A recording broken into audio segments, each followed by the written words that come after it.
Good morning to all the students of class 10th. I welcome you all. So students, today we are going to start the new chapter, that is chapter number 2, acid, bases and salts. So in today's lecture I am going to discuss with you all about acid and bases. Acid क्या होता है, bases क्या होता है, एकदम basic concept आपको start कराया है मैंने. आप उसको differentiate कर सकोगे and you will be able to differentiate about bases and alkali also. Bases और alkali में क्या डिफरेंस होता है, बहुत माइन्यूट डिफरेंस होता है, उसको भी आप इस लेक्चर के थ्रू समझोगे. So it's a very introductory video. Hindi medium के स्टूडेंट्स, इसमें मैंने सारे टर्म्स को हिंदी में भी कवर किया है. सो चैप्टर नंबर 2 आपको आज पढ़ना है. इसमें बिल्कुल बेसिक कॉन्सेप्ट आपको पढ़ना है कि एसिड क्या होता है, इनके कैरेक्टरिस्टिक्स क्या होती हैं, इनको वाटर में आप डिसॉल्व करोगे तो हमें क्या प्राप्त होता है, बेसिस क्या होते हैं, एल्कली क्या होते हैं. सो ये बहुत इंट्रोडक्टरी वीडियो है. फिर हम एसिड्स और बेसिस के कुछ केमिकल प्रॉपर्टीज पढ़ेंगे. सो आप अपने कॉपी और पेन लेके तैयार हो जाओ and I request you all never forget to take your copy and pen and whenever you are studying chemistry class, copy और पेन अपना लेके और लिख के आप उसको पढ़ो. So thank you so much. ध्यान से देखो कि एसिड्स जो होते हैं वह पदार्थ होते हैं या वह सब्सटेंस होते हैं जो हाइड्रोजन आयंस को देते हैं. कब? जब वो वाटर में डिसॉल्व हो. एसिड्स वो सब्सटेंस या पदार्थ होते हैं जब आप उनको जल में घोलोगे तो वो क्या देगा? हाइड्रोजन आयन देगा. देखो मैंने ये एक डायग्राम बनाया है. एक ये बीकर है, इसमें वाटर है और इसमें आपने अम्ल को डाला, एसिड को डाला, तो अगर वो H+ आयंस को देगा कहां पे? वाटर के अंदर, तो वो होगा acids. Very simple. Acids are substances that form hydrogen ions. हाइड्रोजन आयंस को कैसे लिखोगे? H+ when dissolved in water. तो आप इसको ऐसे समझो कि हमने एक बीकर लिया, ये हमने बीकर लिया है, इसमें हमने क्या लिया है? वाटर, पानी लिया है. अब इसके अंदर हमने एसिड डाला, ठीक है. और एसिड की क्या प्रॉपर्टी होती है? जब वो पानी में आप उसको घोलोगे तो क्या देगा? वो H आयन देगा. ठीक. अब क्या हुआ? जो वाटर में एसिड जो था वो अपने H+ आयन में टूट गया. तो ऐसे सब्सटेंस जिनको आप वाटर में घोलो और वो H+ आयंस देंगे, they are called as acids. Best example है एसिड्स का HCl, हाइड्रोक्लोरिक एसिड. बहुत बार आपने देखा है. तो जब आप इसको वाटर में डालोगे तो ये टूट जाएगा H+ में और Cl- में. उसी तरीके से H2SO4 है, ये एसिड का एग्जाम्पल है. क्यों?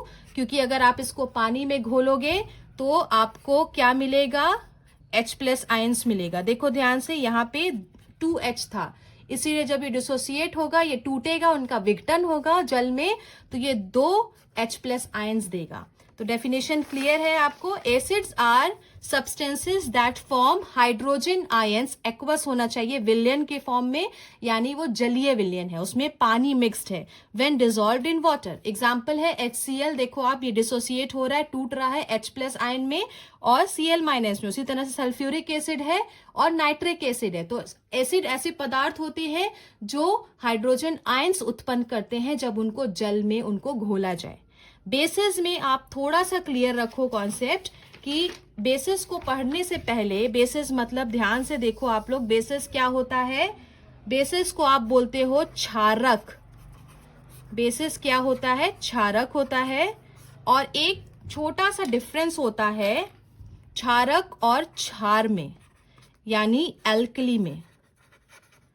बहुत क्लियर कॉन्सेप्ट रखो. बेसिस क्या होते हैं यानी क्षारक, और क्षार क्या होते हैं. ध्यान से इस बात को आप लोग समझो. वो बेसिस जो, आप पहले डेफिनेशन ही देख लो. Bases are oxides and hydroxides of metals. ध्यान से देखो, बेसिस क्या होते हैं? ऑक्साइड्स और हाइड्रोक्साइड्स होते हैं. ये ऑक्साइड और हाइड्रोक्साइड के अलावा कार्बोनेट और मेटल हाइड्रोजन कार्बोनेट भी हो सकते हैं. लेकिन आप अपने 10th के सिलेबस में सिर्फ इतना ही ध्यान दो कि ये बेसिस क्या होते हैं? ऑक्साइड या हाइड्रोक्साइड होते हैं. किसके? मेटल के. फिर क्या करता है, that react and neutralize acid to form salt and water. आपने उदासीनीकरण अभिक्रिया में पढ़ा था, क्या पढ़ा था, कि जब एसिड यानी अम्ल और बेस यानी क्षारक अभिक्रिया करते हैं तो हमें क्या प्राप्त होता है, सॉल्ट और वाटर। ये उदासीनीकरण अभिक्रिया है। एसिड यानी अम्ल, बेस यानी क्षारक जब अभिक्रिया करते हैं तो हमें सॉल्ट यानी लवण और जल प्राप्त होता है। ये अभिक्रिया कहलाती है उदासीनीकरण अभिक्रिया। तो जो बेस होता है यानी कि जो हमारा क्षारक होता है वो या तो मेटल के ऑक्साइड्स हो सकते हैं या हाइड्रोक्साइड्स हो सकते हैं या कार्बोनेट्स हो सकते हैं या मेटल हाइड्रोजन कार्बोनेट्स हो सकते हैं। तो बेसिस क्या होते हैं, ये हमेशा एसिड के साथ रिएक्ट करके सॉल्ट और वाटर बनाते हैं और यही अभिक्रिया होती है उदासीनीकरण अभिक्रिया। अब एक छोटा सा अंतर आप देख लो, बहुत माइन्यूट सा डिफरेंस है, बहुत माइन्यूट सा एक अंतर है, लेकिन आपको क्लियर होना चाहिए बेसिस में और एल्कली में, क्षारक और क्षार में क्या अंतर होता है, ये आपको कॉन्सेप्ट बहुत क्लियर होना चाहिए। एसिड में ऐसा कोई कॉन्ट्रडिक्शन नहीं है। एसिड में सिर्फ यही है कि एसिड यानी अम्ल वो पदार्थ होते हैं जब आप उनको जल में घोलोगे या डिसॉल्व करोगे तो H+ आयंस वो देंगे, हर कंडीशन में वो H+ आयन देंगे।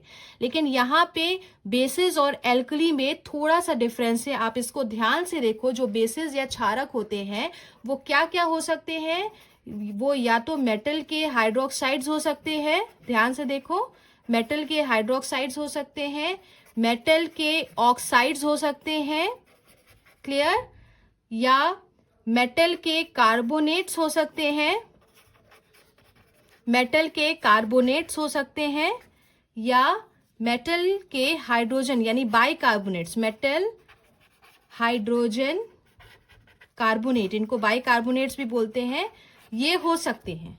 Basis can be metal hydroxides, metal oxides, metal carbonates या मेटल हाइड्रोजन कार्बोनेट। ये क्या करते हैं, ये न्यूट्रलाइजेशन या उदासीनीकरण अभिक्रिया को कैरी करते हैं। Acid plus base give salt plus water. अब ध्यान से देखो कि अब एल्कली क्या होता है। बेसिस तो हमें पता चल गया क्या होता है, मेटल के ऑक्साइड होते हैं, हाइड्रोक्साइड होते हैं, मेटल के कार्बोनेट हो सकते हैं, मेटल के हाइड्रोजन कार्बोनेट हो सकते हैं। लेकिन एल्कली क्या है, ये दूसरा वर्ड क्यों आया, क्षार क्यों आया? तो एल्कली जो होते हैं ऐसे बेस होते हैं, एल्कली यानी क्षार, ऐसे क्षारक होते हैं जो जल में घुलनशील होते हैं, जल में, वाटर में सॉल्युबल हो सकते हैं। अब ध्यान से इस डेफिनेशन को देखो आप, क्षारक या bases which are soluble in water. Bases क्या थे हमारे, ध्यान से फिर से देखो, मेटल के हाइड्रोक्साइड थे, मेटल के ऑक्साइड थे, मेटल के कार्बोनेट्स थे या मेटल के हाइड्रोजन कार्बोनेट थे। अब क्षार क्या है, एल्कली क्या है, वो बेस है, वह क्षारक है जो जल में घुलनशील हो। It's very important. Bases which are soluble in water are called alkalis, क्षार। ऐसे क्षारक किसको बोलते हैं, ऐसे क्षारक जो जल में घुलनशील हो, ठीक है, उनको कहोगे क्षार। अब क्या होगा, एल्कली वो सब्सटेंस होते हैं जो हाइड्रोक्साइड आयन देते हैं जब वो जल में घुले। अब इसको आप ऐसे देखो, एल्कली मतलब ऐसे बेस जो जल में घुलनशील हो, सपोज NaOH, ठीक है, और एल्कली ही जल में घुल के क्या देता है, OH- आयन देता है। क्लियर रखो, एसिड जो है जल में घुल के H+ आयन देगा और हमारे जो एल्कली है वो जल में घुल के OH- आयन देगा। NaOH अगर आप इसको डिसोसिएट करो, तोड़ो, तो Na+ और OH- में परिवर्तित हो जाएगा। अब आप समझो एक बीकर है, आपने इसमें क्या लिया है, वाटर यानी जल लिया है, और आप इसमें क्या डाल रहे हो, एल्कली डाल रहे हो, ठीक है। एल्कली मतलब क्या होता है, एल्कली मतलब फिर से देख लो, एल्कली मतलब क्षार। आप इसमें क्षार डाल रहे हो तो क्या होगा, ये OH- आयन मुक्त करेगा, कौन, क्षार, एल्कली। फिर से इस कॉन्सेप्ट को आप देख लो, जो बेसिस होते हैं, ध्यान से इन दोनों डिफरेंस को आप अपने दिमाग में बैठा लो, क्योंकि ये बहुत इंपॉर्टेंट है और ये आपको बहुत काम आएगा। क्षारक या बेसिस क्या क्या हो सकते हैं? मेटल हाइड्रोक्साइड हो सकता है, मेटल ऑक्साइड हो सकता है, मेटल कार्बोनेट्स हो सकता है, या मेटल हाइड्रोजन कार्बोनेट्स हो सकता है। और ये कौन सी अभिक्रिया को करता है? उदासीनीकरण अभिक्रिया को करता है। डेफिनेशन फिर से देख लो, bases are oxide and hydroxides of metal that react and neutralize acid to form salt and water।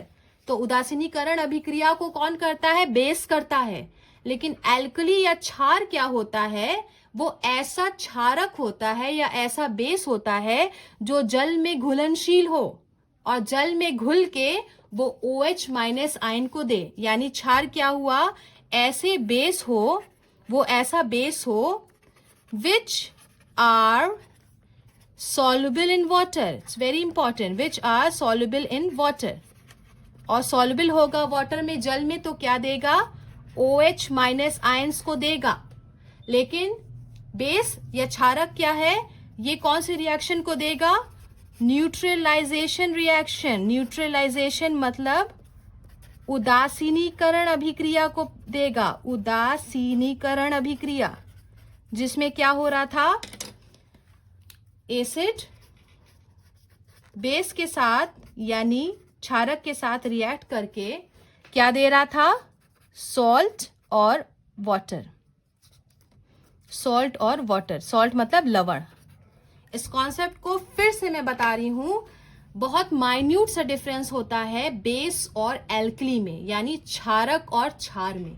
Basis क्या क्या हो सकते हैं? मेटल हाइड्रोक्साइड हो सकता है, मेटल ऑक्साइड हो सकता है, मेटल कार्बोनेट हो सकता है, मेटल हाइड्रोजन कार्बोनेट हो सकता है। और ये बेसिस क्या करते हैं?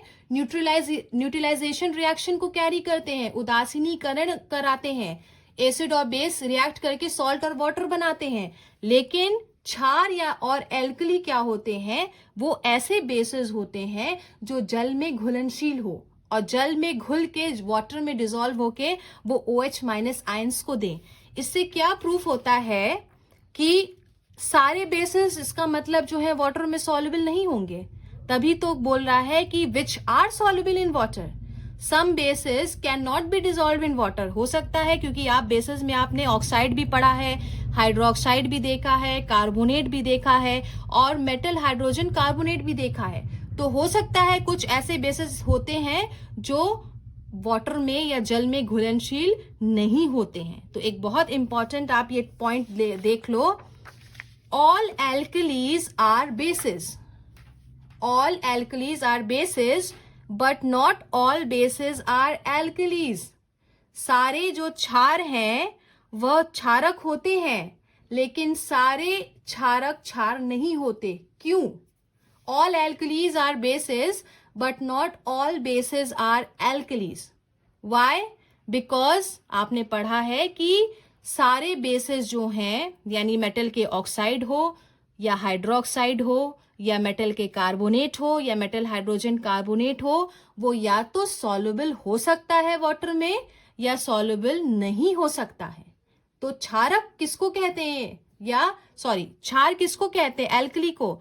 ऐसे बेस, ऐसे क्षारक जो जल में घुलनशील हो। और कुछ ऐसे भी आपके बेसेस होते हैं जो जल में घुलनशील ना हो।